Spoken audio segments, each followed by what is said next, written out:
Assalamualaikum warahmatullahi wabarakatuh. Saya mahasiswa dari Fakultas Ilmu Pendidikan, Program Studi S1 Pendidikan Ekonomi Universitas Pancasakti Bekasi.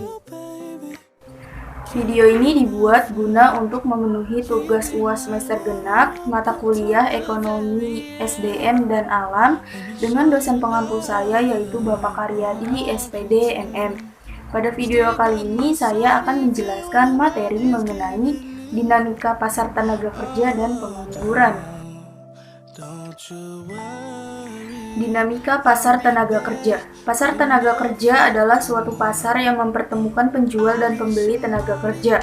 Sebagai penjual tenaga kerja di dalam pasar ini adalah para pencari kerja atau pemilik tenaga kerja.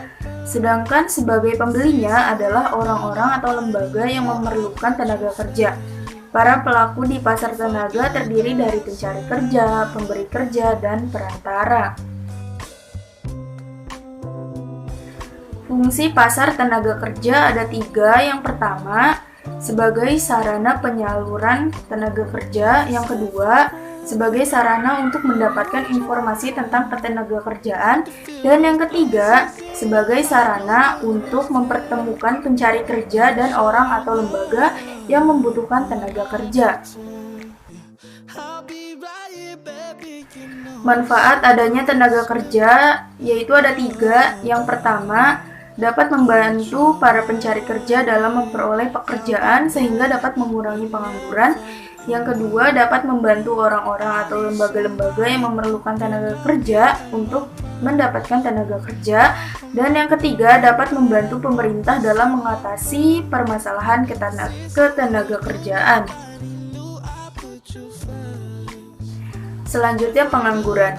Pengangguran adalah mereka yang berusaha kerja, yang sedang tidak bekerja dan sedang mencari pekerjaan. Pengangguran secara garis besar dipengaruhi oleh 2 sebab, yaitu sebab umum dan sebab khusus. Sebab umum yang mempengaruhi pengangguran sebagai berikut. Yang pertama, angkatan kerja yang terus meningkat jumlahnya dan pertumbuhan kesempatan kerja yang tidak seimbang dengan pertumbuhan angkatan kerja. Yang kedua, angkatan kerja yang sedang mencari kerja tidak dapat memenuhi persyaratan-persyaratan yang diminta dunia usaha. Dan yang ketiga, tingkat investasi yang rendah. Selanjutnya, sebab khusus yang mempengaruhi pengangguran adalah sebagai berikut. Yang pertama, tidak adanya lowongan. Yang kedua, tidak memenuhi syarat. Yang ketiga, tidak ada kecocokan upah. Yang keempat, informasi yang tidak lengkap. Dan yang kelima, tidak memiliki kemauan wirausaha. Pengangguran menurut sifatnya adalah sebagai berikut. Yang pertama, pengangguran terbuka. Yang kedua, setengah pengangguran. Dan yang ketiga, pengangguran terselubung. Pengangguran menurut sebabnya adalah sebagai berikut. Yang pertama, pengangguran musiman. Yang kedua, pengangguran siklikal. Yang ketiga, pengangguran friksional. Yang keempat, pengangguran struktural. Yang kelima, pengangguran teknologi. Dan yang keenam, pengangguran voluntary. Selanjutnya, cara mengatasi pengangguran. Cara mengatasi pengangguran yang dilakukan oleh perorangan yaitu: yang pertama, menanamkan jiwa wirausaha. Yang kedua, mencari informasi kerja yang jelas. Dan yang ketiga, menyiapkan diri memasuki dunia kerja atau meningkatkan kualitas diri.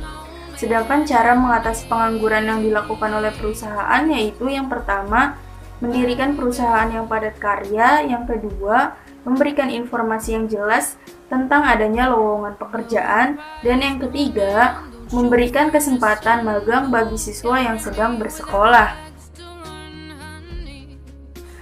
Sekian penjelasan pada video kali ini, semoga bermanfaat. Wassalamualaikum warahmatullahi wabarakatuh.